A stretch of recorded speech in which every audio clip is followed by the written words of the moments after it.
Hello and welcome to the video. दोस्तों, आज हम इस वीडियो के अंदर बहुत ही इंपॉर्टेंट टॉपिक पे बात करने वाले हैं और वो टॉपिक होने वाला है मिडिल क्लास ट्रैप। इंडिया के अंदर देखा जाए, वैसे तो पूरी वर्ल्ड में मिडिल क्लास ट्रैप फैला हुआ है, लेकिन अगर इंडिया के अंदर हम बात करें, खास इंडियन की लोग बात करें, तो 142 करोड़ की जनता है दोस्तों। 142 करोड़ की जनता है, जिसमें मैक्सिमम जो पॉपुलेशन है वो इस मिडिल क्लास ट्रैप के अंदर है। मिडिल क्लास ट्रैप क्या होता है, इस पर बात करेंगे। कैसे इसमें लोग फंस जाते हैं, इस पर बात करेंगे। कैसे निकला जा सकता है, इस पर बात करेंगे। मैं आपको 6 चीज़ें ऐसी बताने वाला हूँ जिसकी वजह से मिडिल क्लास रह जाता है और वो कभी भी उससे बाहर नहीं निकल पाता है। अगर वो इन 6 बातों का ध्यान रखे, मिडिल क्लास फैमिली इन 6 बातों का ध्यान रखे, तो वो बहुत जल्दी इस मिडिल क्लास ट्रैप से बाहर निकल सकते हैं। तो वीडियो को एंड तक देखना दोस्तों। मैं बहुत ही ईजी शब्दों में, बहुत ही आसान भाषा के अंदर आपको समझाने वाला हूँ कैसे उन 6 पॉइंट्स के थ्रू आप मिडिल क्लास ट्रैप से बाहर निकल सकते हो। ठीक है, चलिए बात करते हैं आगे फटाफट। उससे आगे बढ़ने से पहले मैं एक कहानी आपको सुनाना चाहता हूँ दोस्तों, जो आपको रिलेट करेगी इस चीज़ से। एक कहानी कुछ ऐसी, एक जंगल की कहानी है। वहाँ पे कुछ पक्षी हुआ करते थे और वहाँ पे एक शिकारी आता था, उन पक्षियों को लेके जाता था, जाल बिछाता था, दाना डालता था। वो पक्षी उस दाने को खाने आते थे। उनको नहीं पता होता था कि जाल बिछा हुआ है, और वो शिकारी जाल खींच के उन पक्षियों को ले जाता था। ये डेली होता था। तो एक दिन एक बंदर वहाँ पे देख रहा था कि भाई यहाँ पे ऐसा ऐसा होता है, तो इन पक्षियों को बचाया जाए। वो बंदर क्या करता है, वहाँ पे जब भी हर बार नए पक्षी उस पेड़ पे आते, तो उन पक्षियों को बोलता, देखो अभी शिकारी आएगा, जाल बिछाएगा, दाना डालेगा, फंसना मत। अब वो जो पक्षी हैं उसकी बात सुनते थे और उसको गाना शुरू कर देते थे कि हाँ ठीक है, हम ये याद रखेंगे और कभी हम ऐसा नहीं फंसेंगे। तो वो गाते रहते थे, पक्षी शिकारी आएगा, जाल बिछाएगा, दाना डालेगा, फंसना मत। लेकिन क्या होता था, शिकारी आता था, जाल बिछाता था, दाना डालता था, और वो पक्षी दाना देख के दाना खाने चले जाते थे और फिर फंस जाते थे। ऐसा अगले दिन भी होता था। अगले दिन दूसरे पक्षी आते थे पेड़ पे, वो बंदर उनको भी समझाता था, वो फिर गाना गाते थे और फिर वही होता था। डेली यही होता था। वो गाना गाते थे, उनको पता होता था कि ये ट्रैप है, लेकिन फिर भी वो उस दाने के चक्कर में फंस जाते थे। ये ही है मिडिल क्लास ट्रैप। हमको पता है कि ऐसा करने से हमारी जेबें खाली होंगी, लेकिन हम फिर भी फंसते हैं रोज नए तरीके से। कैसे, क्या समझते हैं? तो बात करते हैं ट्रैप के बारे में। ये ट्रैप क्या है? देखो, ट्रैप ये है मिडिल क्लास के अंदर ना। अ, आप पढ़ाई करते हो, पढ़ाई के लिए लोन लेते हो बहुत अच्छा खासा, ठीक है, हायर स्टडीज के लिए लोन लेते हो, और उसको फिर लोन को चुकाने के लिए आप एक जॉब पे जाते हो। ठीक है, वो जॉब आपको मिल जाती है। वैसे तो आजकल जॉब नहीं मिल रही है, पर चलो मिल जाती है एक। मैं बोल रहा हूँ आपकी किस्मत अच्छी है कि आपको अच्छी जॉब मिलती है जैसी आपको चाहिए। ठीक है, वो जॉब आपको मिल जाती है, वो जॉब आपको मिल गई। अब आप उससे क्या कर रहे हो? तो जो लोन लिया वो चुका रहे हो। दूसरा, अब आप उसमें बहुत ज़्यादा मेहनत कर रहे हो। मेहनत क्यों कर रहे हो? मेहनत आप इसलिए कर रहे हो दोस्त, क्योंकि अगर आप मेहनत नहीं करोगे तो लाइन में लगे हुए हैं लोग आपकी सीट पे बैठने के लिए। तो रात दिन मेहनत कर रहे हो। मैं ये नहीं कह रहा हूँ मेहनत मत करो, मेहनत करो, बिल्कुल करो, लेकिन उस मेहनत का रिजल्ट क्या होगा अभी सुनते हैं। आप मेहनत कर रहे हो, जिंदगी भर आपने उस जॉब पे मेहनत करी, जिंदगी भर आपने उस पर गाड़ी मेहनत करी, अपनी कमाई आपने जो इकट्ठी करी, उसका क्या हुआ? उससे तो आप रईस हो जाने चाहिए, उससे तो आप मिडिल क्लास से बाहर निकल जाने चाहिए, लेकिन ऐसा नहीं होता। क्यों नहीं होता? क्योंकि उसके बाद आता है डेप्ट, ईएमआई और लोन्स। ये जो कर्जा, किस्तें और जो लोन जो आपके सर पे होता है ना, ये आपको मिडिल क्लास ट्रैप के अंदर रखता है। और ये ही पूरा ट्रैप है। यही सारी चीज़ें हैं जो आपको मिडिल क्लास ट्रैप में रखती हैं। आप कमाना शुरू करते हो, मेहनत करते हो, वो जो मेहनत आपने करी, पैसा जोड़ा, वो आप इन कर्जों में ख़त्म कर देते हो। क्यों होता है ऐसा? क्या करते हैं ऐसा मिडिल क्लास ट्रैप कि हम फंस जाते हैं? मिडिल क्लास लोग समझते हैं बाहर निकलना बहुत ज़रूरी है दोस्तों।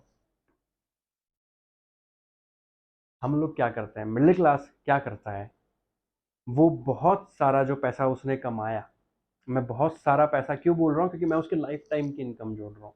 ठीक है, वो जो पैसा उसने कमाया, वो जिंदगी भर अगर वो हिसाब लगाए, अगर आप देखें अपने घर में पैसा भी जो खर्च हो रहा है, तो आप देखेंगे कि वो पैसा कहाँ गया। वो पैसा अगर कहीं मोटे अमाउंट में गया तो गाड़ी में गया, घर में गया, आपने जो घर ले रखा है उसकी 10 साल 20 साल की किस्तें बना रखी हैं, गाड़ी ले रखी है 5 साल 7 साल की किस्तें बना रखी हैं, उसमें वो पैसा जा रहा है आपका जो आ रहा है, ठीक है। उसके बाद आप ये सारी चीज़ें क्यों करते हैं? क्या आपको इसकी ज़रूरत है? ज़रूरत है, लेकिन मानो कि आपने गाड़ी 10 लाख की खरीदी, क्या आपको 5 लाख की गाड़ी में काम चल सकता था? चल सकता था, लेकिन वो 10 लाख की क्यों ली? क्योंकि पड़ोसी के पास 9 लाख वाली गाड़ी है और आप 10 लाख वाली लेके आए हैं चमकाने के लिए पड़ोसी को। आपके रिश्तेदारों में आपके पास सबसे अच्छी गाड़ी होनी चाहिए, ये कोशिश में आपने वो 5 लाख एक्स्ट्रा खर्च करे। उसके लिए आपने लोन एक्स्ट्रा लिया, आपने कर्जा एक्स्ट्रा लिया, आपकी जो जेब जो अलाउड करती थी उससे ज़्यादा खर्चे करे। आप जो घर ले सकते थे उससे ज़्यादा महंगा घर लिया। अगर अभी आपकी जेब अलाउड नहीं कर रही थी तो आपको घर नहीं लेना चाहिए था, लेकिन फिर भी पीयर प्रेशर, फैमिली प्रेशर और शो ऑफ के चक्कर में आपने वो घर भी ले लिया और ज़िंदगी भर अब उसकी ईएमआई आप भरने वाले हैं। इन सब चीज़ों के चक्कर में ये कर्जे हमारे पास हो जाते हैं, ये लोन हमारे ऊपर हो जाते हैं और हम अपनी सारी कमाई इन सब चीज़ों में डाल देते हैं और फिर इस ट्रैप के अंदर फंसे रहते हैं, कभी इससे बाहर नहीं निकल पाते। इससे होता क्या है? इससे हो जाते हैं हम ब्रोक, फाइनेंशियली टूट जाते हैं, मेंटली स्ट्रेस, दुनिया भर की बीमारियां, दुनिया भर की टेंशनें, दुनिया भर की दवाइयां इंसान खाना शुरू कर देता है। आप देखेंगे बहुत सारी बीमारियां सिर्फ टेंशन लेने की वजह से होती हैं। डायबिटीज़ टेंशन लेने की वजह से होती है। शुगर बढ़ता है लेकिन उसका जो रूट कॉज है वो यहाँ से शुरू होता है, राइट? वो यहाँ से शुरू होता है। तो ये सारी चीज़ों से आप दवाइयाँ शुरू करते हो। एक कहावत है उसमें कि इंसान जो है शुरू के 25 साल, 0 से 25 साल कागज़ों में लगाता है, किस चीज़ के? पढ़ाई के कागज़ों में। फिर 25 से 50 साल लगाता है किस कागज़ों में? वो नोट वाले कागज़ों में, कमाई में। और 50 से 75 साल लगाता है कौन से कागज़ों में? डॉक्टर के पर्चों में। तो पूरी ज़िंदगी मिडिल क्लास की कागज़ों में निकल जाती है दोस्तों। शुरू से लेके एंड तक वो कागज़ों में रह जाता है और ज़िंदगी कागज़ों में ही शुरू होती है, कागज़ों में ही ख़त्म हो जाती है। तो आपको समझने की ज़रूरत है दोस्त कि ये आपको कहाँ लेके जा रही हैं चीज़ें। अब मैं आगे बात करने वाला हूँ कि कैसे इससे बचें, क्या वो रीज़न्स हैं जिनकी वजह से चीज़ें हो रही हैं। तो जो मेन 6 रीज़न्स हैं, 6 वो ऐसी बातें हैं जिनका आपने ध्यान रखना है, बहुत ध्यान से सुनना, बहुत ध्यान से देखना, बहुत ध्यान से समझना इस बात को। 6 वो मेन रीज़न है और उनके सॉल्यूशंस भी आपको मैं साथ में बताता रहूँगा कि जिनकी वजह से आप मिडिल क्लास ट्रैप के अंदर हैं। क्या है? फटाफट शुरू करें। सबसे पहला, मोर लायबिलिटी लेस एसेट्स। लायबिलिटी ज़्यादा होती हैं, एसेट्स कम होते हैं, जिसकी वजह से खर्चे ज़्यादा हैं, कमाई कम है। लायबिलिटी एसेट क्या होता है? सिंपल भाषा में समझाऊं, बहुत ही सरल भाषा में, तो एसेट वो होता है जो आपकी जेब में पैसा डाल रहा है। अब वो कुछ भी हो सकता है। लायबिलिटी वो होती है जो आपकी जेब से पैसा निकाल रही है, वो कुछ भी हो सकता है। क्या घर एसेट है या लायबिलिटी? घर असेट भी है और लायबिलिटी भी। कैसे? अगर वो घर आपको रेंटल इनकम दे रहा है, वो घर आपको कुछ आपकी जेब में पैसे देता है महीने में एंड में, तो वो असेट है। वो गाड़ी जो आपने खरीदी वो आपको कमा के दे रही है, आपकी जेब में जितना वो डिमांड करती है पैसा हर महीने का उससे ज़्यादा आपको दे देती है वापस, तो वो आपके लिए असेट है, वरना लायबिलिटी है। जो भी चीज़ आपसे पैसा ले रही है वो लायबिलिटी है, जो भी चीज़ आपको पैसा दे रही है वो असेट है। एक फोटोग्राफर के लिए 10 लाख रुपए का कैमरा असेट हो सकता है और वही आपके लिए 10,000 रुपए का कैमरा लायबिलिटी हो सकता है। उस 10 लाख रुपए के कैमरे से वो शायद हर महीने इतना पैसा कमाएगा कि वो उसका 1 लाख 2 लाख हर महीने बिजनेस चल जाएगा। लेकिन वहीं 10,000 रुपये का कैमरा आपने सिर्फ शो ऑफ करने के लिए ले लिया, वो 50,000 रुपये का कैमरा आपने शो ऑफ करने के लिए ले लिया, उसकी कोई कीमत नहीं है, उससे आप कुछ करने नहीं वाले हैं, सिर्फ फोटो खींचने वाले हैं। वो आपकी लायबिलिटी है। तो समझने की ज़रूरत है कि जो चीज़ आप खरीद रहे हैं वो आपकी जेब में पैसा डाल रही है या निकाल रही है। और मिडिल क्लास के अंदर ये होता है, वो ज़्यादा चीज़ें होती हैं जो जेब से पैसा निकाल रही है और वो चीज़ें कम होती हैं जो जेब में पैसा डाल रही हैं। असेट अगर आपको बढ़ाना है तो कोशिश करिए ऐसे असेट बढ़ाइए जो आपकी जेब में पैसिवली पैसा डालें, आपके काम ना करने से भी आपको पैसा आए, वो असेट बनाइए। आगे बात करेंगे इस पे भी। दूसरी जो चीज है इंपॉर्टेंट वो है नो बजटिंग। एक्सपेंस को ट्रैक नहीं करना। मिडिल क्लास फैमिली अपने घर के खर्चे को ट्रैक ही नहीं करती है। बहुत सारे लोग ये नहीं पता उनको कि भैया उनके घर में मंथली खर्चा कितना हो रहा है, एक फिक्स अमाउंट उनको नहीं पता। रफ टफ है कि हाँ ठीक है जी, बस चल रही है, कट रही है, हो जाता है, मैंने दाल रोटी चल रही है। अरे यार, इस दाल रोटी चलने को ही मिडिल क्लास ट्रैप कहते हैं। समझिए आप इस बात को। ये जो बजटिंग आप नहीं करते हैं, आपको नहीं पता कि आप कौन सा खर्चा कहाँ कर देते हैं जो नहीं करना चाहिए था, और उस खर्चे को बचा के आप बहुत सारा पैसा अपने लिए यूज कर सकते हैं। आगे आगे बात करेंगे उस पर। वो आप नहीं करते हो। आप देखना, आपके सर्कल में एक ऐसा कोई ना कोई जरूर होगा जिसको आप बोलो कि चल यार ट्रिप पे चल रहे हैं, तो बोलता नहीं यार अभी बजट नहीं है। चल यार मूवी देखने चल रहे हैं, नहीं यार अभी बजट नहीं है, नेक्स्ट टाइम देखते हैं। वो इंसान कमा भी रहा है, ऐसा नहीं कि वो नहीं कमा रहा है, वो कमा रहा है, लेकिन वो बाकी लोगों से ज़्यादा केयरलेस है बजटिंग के अंदर। उसको नहीं पता कि उसके जो महीने के 30,000, 35,000, 40,000 जो आ रहे हैं, वो पैसा वो कैसे इस्तेमाल करे कि उसको मैनेज कर सके और सारे खर्चों को बैलेंस कर सके। वो खर्चों को बैलेंस नहीं करता है, एक्सपेंस को ट्रैक नहीं करता है कि मेरा घर में खर्च कितना होता है, मेरी ग्रोसरीज कितने की आती है, मेरा राशन कितने का आ रहा है, मेरा गाड़ी में खर्च कितना होना चाहिए, कितना हो रहा है, कितना मेरे घर में खर्च होना चाहिए, कितना हो रहा है, कहाँ कहाँ मैं अपने खर्चों को रोक सकता हूँ। मैंने लास्ट 6 महीने में क्या क्या ऐसे खर्च करे जो मैं नहीं करता तो आज जिंदगी में कुछ फर्क नहीं पड़ने वाला था। वो क्या खर्चे जिनको रोका जा सकता है, जब वो ऐसा ट्रैक करेगा तो आने वाले जो उसके जो एक्सपेंसेस होंगे, जो पैसा उसके पास आ रहा है जो बच सकता है, वो बच जाएगा। तो बजटिंग करना बहुत जरूरी है दोस्तों। तीसरा जो पॉइंट है, तीसरा पॉइंट है rely on single income source of single person. बहुत बड़ी गलती करते हैं मिडिल क्लास के अंदर। एक ही इंसान पे भरोसे पे बैठे रहते हैं। एक फैमिली, इसमें 6 लोग हैं, वो 6 लोगों की फैमिली सिर्फ एक इंसान पे टिकी हुई है, और उस एक इंसान के पास भी एक ही सोर्स ऑफ इनकम है। वो इंसान खत्म, इनकम खत्म। वो इंसान की इनकम खत्म तो भी सब कुछ खत्म, क्योंकि वो इंसान जो एक अकेला कमा रहा है, उसकी सिंगल सोर्स ऑफ इनकम है। वो सिंगल सोर्स भी गया तो वो इंसान भी कुछ नहीं कर सकता। जो इंसान अभी हीरो बन के बैठा हुआ है, वो इंसान कुछ नहीं कर पाएगा अगर वो इनकम सोर्स खत्म हो जाती है तो।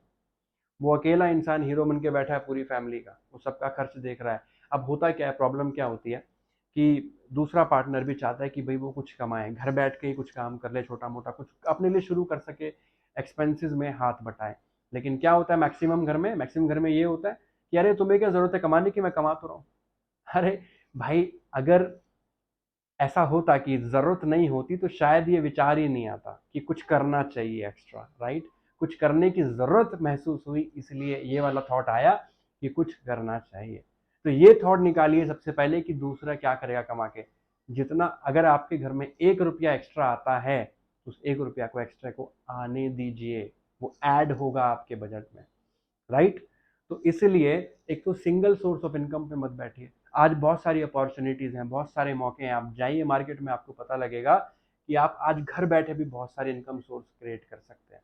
ठीक है, आप ही नहीं, आपके साथ जो बाकी लोग हैं, आपकी फैमिली मेंबर्स हैं, वो भी उस इनकम सोर्स को क्रिएट करके अपने लिए इनकम ला सकते हैं घर के अंदर। ठीक है, तो सारी जरूरत है सिर्फ एक सोचने की, विचारने की कि हमें कुछ करना है एक्स्ट्रा। तो वो आप जब आप करेंगे तो आपकी इनकम बढ़ेगी। जब इनकम बढ़ेगी तो ऑटोमेटिकली आप इस ट्रैप से बाहर निकल पाएंगे। कैसे करने, क्या करेंगे, वो आज बात करेंगे हम इसके ऊपर। ठीक है जी। तो फोर्थ पॉइंट है trapped in inflation and debts. महंगाई बढ़े जा रही है और कर्जे में आप डूबे जा रहे हैं, इनकम उतनी की उतनी है। ये होती है चीजें, राइट। क्या होता है कि हम जो आज से 10 साल पहले जो पेट्रोल का रेट था वो था 60 रुपए, 65 रुपए। आज वही रेट 100 रुपए, 105 रुपए हो रखा है। क्यों? क्योंकि इन्फ्लेशन बढ़ रहा है, रेट बढ़ रहा है। आज जो चीज आपको पिछले पहले 10 साल पहले जो चीज आपको 5,000 रुपए में पूरा घर का राशन आ जाता था, उतने रुपए में आज पूरा हफ्ता काटना मुश्किल हो जाता है, राइट। क्यों? क्योंकि इन्फ्लेशन बढ़ रहा है, महंगाई बढ़ रही है।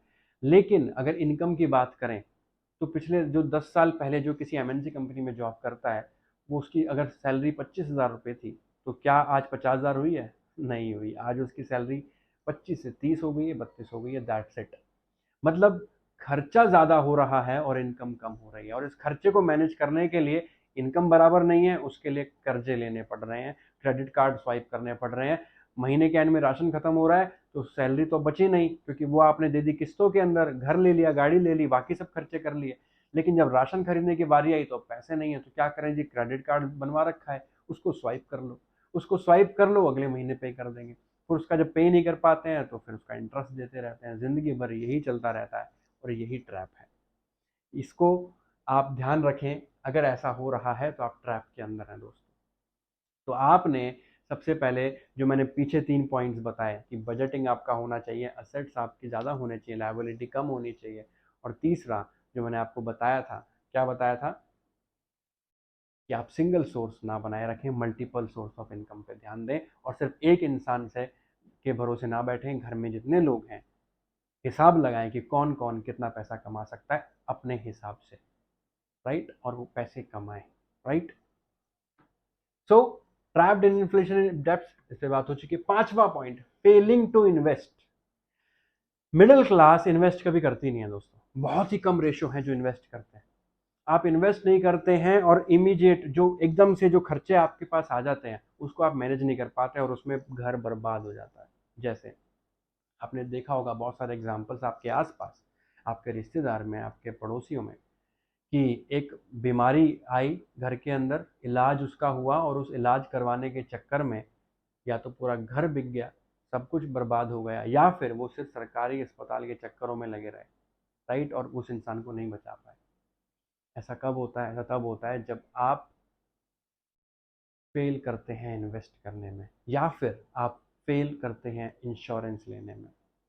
अगर एक हेल्थ इंश्योरेंस हो, मैं ये नहीं कह रहा कि आप हेल्थ इंश्योरेंस इस कंपनी के लो, उस कंपनी के लो, जो आपको लेना है वो लो, लेकिन एक हेल्थ इंश्योरेंस होना जरूरी है दोस्तों। आप इस इमीडिएट जो एकदम से खर्चा आता है ना, बिना बुलाए जो चीज़ें आ जाती हैं, जो आपके ऊपर बहुत भारी पड़ती है, आपका पूरे साल की इनकम नहीं होती जितना उसके लिए खर्चा चाहिए होता है, तब आप दोस्तों रिश्तेदारों के आगे हाथ फैलाते हो। उससे अच्छा है कि आप एक छोटा अमाउंट भरें जिससे आप सिक्योर रहें। लोग क्या बात बोलते हैं पता है? लोग ये बोलते हैं, अरे पैसा तो दे दें, बर्बाद हो जाएगा अगर बीमार नहीं हुए तो। अरे ये क्या बात है? मतलब आप बीमार नहीं होगे तो ये पैसा बर्बाद हो जाएगा, ये क्या बात हुई? दोस्त आप ये सोच के देखिए कि अगर ज़रूरत पड़ गई तो वो छोटा सा पैसा कितना ज़्यादा अमाउंट आपका बचा सकता है, राइट, कितना अच्छा इलाज आपका हो सकता है उस पैसे से प्राइवेट हॉस्पिटल्स में। तो ये बात आप इस तरीके से सोचिए, ना कि इस तरीके से कि वो पैसा दे दिया, छोटा मोटा एक अमाउंट जो प्रीमियम जाता है वो हमने दे दिया जी, अगर बीमार नहीं पड़े तो फिर तो बेकार हो गया पैसा। बीमार पड़ने के लिए पैसा नहीं दिया जाता है हेल्थ इंश्योरेंस में, राइट। अपने आप को उस क्राइसिस से बचाने के लिए, फाइनेंशियल क्राइसिस से बचाने के लिए वो हेल्थ इंश्योरेंस में पैसा दिया जाता है, ठीक है। तो इस बात का ध्यान रहे, अगर नहीं लिया है तो लीजिए इंश्योरेंस, राइट। दूसरी चीज, इन्वेस्ट कीजिए। आज बहुत सारे ऑप्शंस हैं, म्यूचुअल फंड्स हैं, एसआईपीज हैं, 500 रुपए से आप अपना इन्वेस्टमेंट शुरू कर सकते हो दोस्त। सिंपल सी बात बताओ, आज से 20 साल 30 साल बाद अपने बच्चों को वो कर्जा देके जाना चाहते हो जो जिंदगी भर आपने इकट्ठा कर लिया उनकी ही परवरिश में, या फिर आप ये देके जाना चाहते हो, ये देखो जी मैंने 500, 1000, 10,000 जो भी महीने का बच रहा था वो मैंने इन्वेस्ट किया म्यूचुअल फंड में, एसआईपीज में, और ये लमसम अमाउंट 10 लाख, 20 लाख, 30 लाख रुपए, 50 लाख रुपए, 1 करोड़ रुपए मैं आपके लिए छोड़ के जा रहा हूँ। उनका उनका फ्यूचर सिक्योर, क्योंकि पूरी जिंदगी आप कमा रहे हो अपने लिए, अपनी फैमिली के लिए। जब आप अपने लिए, अपनी फैमिली के लिए कमा रहे हो तो सिर्फ खर्चे ही हो रहे हैं। जब आप उस स्टेज पे जाओगे कि आप कमा नहीं पा रहे हो, उस टाइम पे जब आप खड़े हो जाओगे सिर्फ कर्जा दिखेगा जो बच्चे पूरे कर रहे होंगे। तो उसके लिए ज़रूरी है कि आप इन्वेस्ट करें। बच्चों को कर्जा नहीं, बच्चों को कुछ ऐसा अमाउंट दीजिए जो आपने बचा के रखा, इन्वेस्ट करके रखा, और वो जुड़ते जुड़ते 500, 1000, 10,000 रुपये से जुड़ते जुड़ते लाखों में पहुंचा, राइट। सो जब आप ऐसा करेंगे तो जो उसके बाद जो खर्चे आते हैं ना, आप अभी, अगर आप अभी 18 साल 20 साल के हैं तो आपको शायद अभी ये बात समझ नहीं आएगी, लेकिन जब वो एज आती है कि आपको अपने बच्चों की शादी करनी पड़ेगी, उस टाइम पे आपको अपनी ज़मीनें बेचनी पड़ेंगी, घर बेचने पड़ेंगे, लोन लेने पड़ेंगे, रिश्तेदारों से पैसे लेने पड़ेंगे। उससे अच्छा है इन्वेस्ट कर लो और अपने ही बलबूते पे इतने बड़े बड़े खर्चे उठा लो। आज आपको छोटी मोटी कोई कोर्स करना है, कोई कॉलेज में जाना है तो 10 लाख 20 लाख रुपए चाहिए होते हैं। उस टाइम पे ये 10 लाख 20 लाख में काम नहीं चलेगा, 40 लाख 50 लाख, 1 1 करोड़ रुपए की फीसेज होने वाली हैं। कहाँ से करोगे मैनेज? इन्वेस्ट करना शुरू करो आज से, राइट। समझदार इंसान वो है जो कल का सोच के आज फैसला लेता है। तो समझदार बनिए। बात करते हैं आगे, सिक्स्थ पॉइंट, और ये बहुत इंपॉर्टेंट है, इग्नोरिंग करंट फाइनेंशियल पोजीशन। आप अपनी करंट फाइनेंशियल पोजीशन को भूल के खर्चा करना शुरू करते हैं। आपको पता है कि अभी आप एक्स्ट्रा खर्चा नहीं कर सकते हैं, लेकिन मार्केट में कोई नया फ़ोन आया और आपको वो खरीदना है और आप खरीद लेते हैं, क्रेडिट कार्ड स्वाइप कर देते हैं या फिर लोन पे ईएमआई पे ले लेते हैं। आपकी जेब अलाउड नहीं कर रही उस फ़ोन को खरीदने के लिए, लेकिन फिर भी आपको वो चाहिए। क्यों? क्योंकि आपको शो ऑफ करना है, क्योंकि पड़ोस के शर्मा जी के लड़के ने वो फ़ोन लिया है। पड़ोस के शर्मा जी के लड़के के पास ये वाली मोटरसाइकिल अभी खरीदी है उसने, आपको भी खरीदनी है। पड़ोस के शर्मा जी के लड़के ने अभी दुबई में अपना बर्थडे सेलिब्रेट किया है, तो आपको भी करना है, क्योंकि शो ऑफ करना है। भाई हम किसी से कम थोड़ी हैं। हमने भी तो भैया उसी चक्की का आटा खाया है जो शर्मा जी का लड़का खा रहा है। तो ये साबित करने के लिए आप क्या करते हो? आप वही चीज़ें करते हो कि आप भूल जाते हो कि आपकी करंट फाइनेंशियल पोजीशन क्या है, और आप दूसरों को दिखाने के चक्कर में वो 2 दिन बाद भूल जाएँगे। आपने दुबई में पार्टी करी, 4 दिन बात होगी इसके ऊपर। आपने कोई अच्छा फ़ोन ले लिया, 2 दिन बात होगी उसके ऊपर। 2 दिन बाद भूल जाएँगे आपका फ़ोन कौन-सा है। फ़र्क ही नहीं पड़ता। दुनिया को कोई फ़र्क नहीं पड़ता कि आप कौन-सा फ़ोन चला रहे हो। दुनिया को कोई फ़र्क नहीं पड़ता कि आपने अपना बर्थडे पार्टी कहाँ सेलिब्रेट करा। 2 दिन बात होती है, फिर लोग भूल जाते हैं। फ़र्क कहाँ पड़ता है? फ़र्क पड़ता है आपके ऊपर। उस बर्थडे पार्टी का 3 साल तक लोन चलता है ना जब, उस फ़ोन का लिया हुआ 2 साल तक किस्तें भरते हो ना जब, तब आपको फ़र्क पड़ना शुरू होता है। तो आप भूल जाते हो कि आपकी क्या फाइनेंशियल कंडीशन है, और उसके हिसाब से आप खर्चा नहीं करते हैं, राइट? तो आपने क्या करना है, इन 6 बातों का ध्यान रखना है दोस्तों। शुरू से लेके एंड तक 6 बातें मैंने आपको बताई। जब इन 6 बातों का ध्यान रखोगे, तो आप, आई एम 100% श्योर कि आप 100% निकल पाओगे इस मिडिल क्लास ट्रैप से। तो देखिए कि आप कौन से वाले पॉइंट में फँसे हुए हैं, कौन से वाला पॉइंट आपको ज़्यादा परेशान कर रहा है, इस मिडिल क्लास ट्रैप में रोके रखा हुआ है, और आप कैसे उससे बचने वाले हो। क्या आपके माइंड में आया मेरी बातों को सुन के? और आई होप कि मैं आपको हेल्प कर पाया हूँ इसको समझने में और इससे बाहर निकलने में। तो कमेंट करके ज़रूर बताना दोस्तों